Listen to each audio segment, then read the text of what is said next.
Olá! Hoje a gente vai mergulhar fundo em uma das mudanças mais importantes na economia brasileira das últimas décadas, a reforma tributária. Vamos desvendar o que são esses dois novos impostos, o IBS e a CBS, que prometem simplificar e modernizar o jeito como o consumo é tributado no país. Vamos entender como isso vai funcionar. Bom, a essência da reforma é basicamente esta: uma grande substituição. 5 tributos que todo mundo conhece e que são bem complicados estão saindo de cena. São eles: os federais PIS, COFINS e IPI, o estadual ICMS e o municipal ISS. E no lugar deles surgem 3 novos: a CBS e o IBS, que são o nosso foco principal aqui, e também o imposto seletivo, que tem um papel mais de regular certos mercados.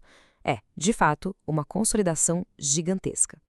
E aqui está o nosso roteiro de hoje. A gente vai começar falando sobre a revolução por trás dessa mudança. Depois vamos entender o que é esse tal de IVA dual, com o IBS e a CBS. Vamos explorar os princípios, a filosofia por trás do novo sistema, ver na prática como as alíquotas são calculadas, comemorar o fim do efeito cascata e, claro, dar uma olhada no que ainda vem pela frente. Ok, vamos começar. Nós estamos falando de uma verdadeira revolução. Não é exagero. O sistema de impostos sobre o consumo no Brasil é, historicamente, um dos mais complicados do planeta. A grande promessa da reforma é transformar todo esse emaranhado de regras em algo muito mais lógico, simples e eficiente. E no coração dessa revolução, a gente encontra o chamado IVA dual. Uma boa forma de pensar é imaginar o IBS e a CBS como se fossem os gêmeos da nova tributação. Eles são a espinha dorsal do novo modelo de imposto sobre valor agregado, o famoso IVA, só que numa versão adaptada para a nossa realidade federativa aqui no Brasil. Mas por que dual? Por que dois? Pois é, a ideia original era ter um imposto só para todo mundo. Só que para conseguir alinhar os interesses da União, dos 27 estados e dos mais de 5.000 municípios, a solução encontrada foi criar 2 tributos, a CBS, que é federal, e o IBS, que é dividido entre estados e municípios. Foi a costura política necessária para que a reforma finalmente saísse do papel. E o mais interessante é que, apesar de serem 2 tributos, eles foram desenhados para ter o mesmo DNA. As regras sobre o que gera o imposto, como a base de cálculo é formada, as imunidades, as regras de crédito, tudo isso é para ser idêntico nos dois. E isso é absolutamente fundamental para garantir a tal da simplicidade do novo sistema. Para a gente entender de verdade o tamanho da mudança, precisamos olhar para a filosofia por trás dela. Porque, veja bem, não se trata apenas de trocar nomes de impostos. A ideia é adotar princípios que realmente modernizam a forma como a gente lida com tributos no país.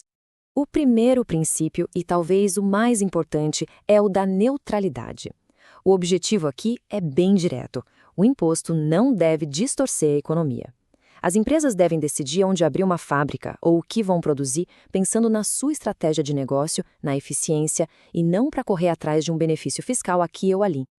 E olha só que consequência poderosa que isso traz. A tributação passa a ser no destino. Antes, a briga era para atrair indústrias, né? Agora, o imposto pertence ao lugar onde está o consumidor final. Essa mudança radical é a principal arma para acabar com a famosa e tão prejudicial guerra fiscal entre os estados. Depois, vem o princípio da simplicidade. E aqui a mudança é gigantesca. Pensem só. A gente está saindo de um cenário com 27 legislações diferentes de ICMS, uma para cada estado, mais milhares de leis municipais de ISS, é uma loucura, para uma legislação única, que vai valer em todo o Brasil. A única coisa que vai variar é a alíquota de cada lugar. E por último, mas não menos importante, a transparência. Com a nova regra, o valor do IBS e da CBS vai ter que aparecer de forma clara na nota fiscal. Na prática, isso quer dizer que pela primeira vez vai dar para olhar a nota fiscal e saber direitinho quanto do preço de um produto ou serviço é, de fato, imposto. Isso tem um potencial enorme de aumentar a consciência fiscal de todo mundo. Certo, já entendemos a teoria, agora vamos para a prática. Como é que as alíquotas, ou seja, os percentuais do imposto, são definidas? Como é que se calcula isso na ponta do lápis? O cálculo do IBS é uma conta de somar, bem simples. Primeiro, o estado onde o produto vai ser consumido define a sua alíquota. Depois, o município desse mesmo destino também define a sua. A alíquota final que vai incidir na operação é simplesmente a soma das duas. Por exemplo, se o Estado define 17% e o município 8%, a alíquota total do IBS naquela compra vai ser de 25%. E aqui tem um equilíbrio bem interessante. De um lado, estados e municípios têm autonomia para definir o valor de suas alíquotas, mas do outro, uma vez definida, essa alíquota tem que ser uniforme. Ou seja, ela precisa ser aplicada para todos os bens e serviços, sem distinção. Acabou aquela história de ter um imposto diferente para sapato e outro para arroz, por exemplo, dentro do mesmo lugar.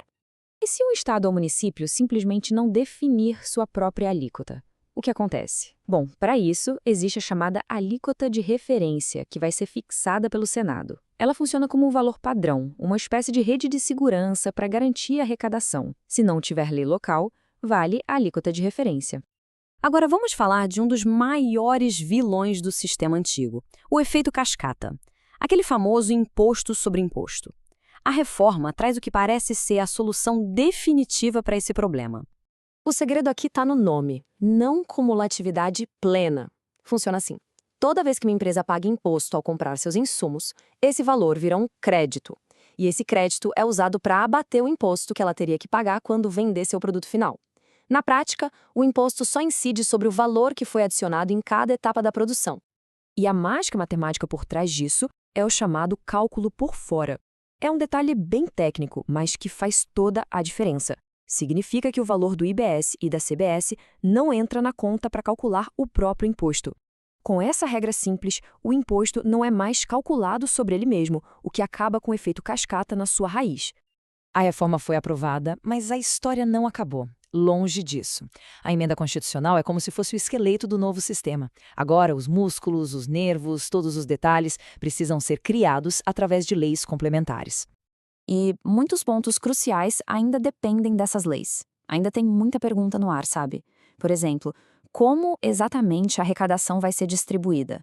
Como definir o destino em casos mais complexos, como serviços digitais?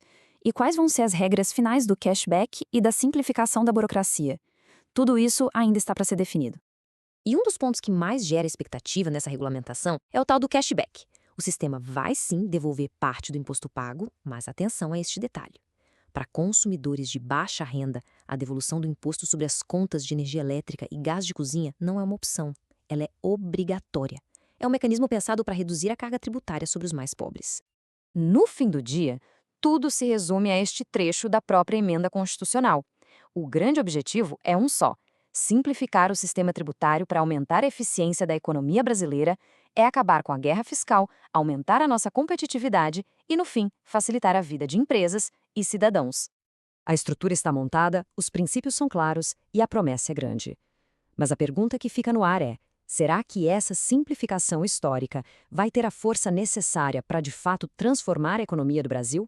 Bom, o tempo e principalmente uma implementação cuidadosa é que vão dizer. Fica aí a reflexão.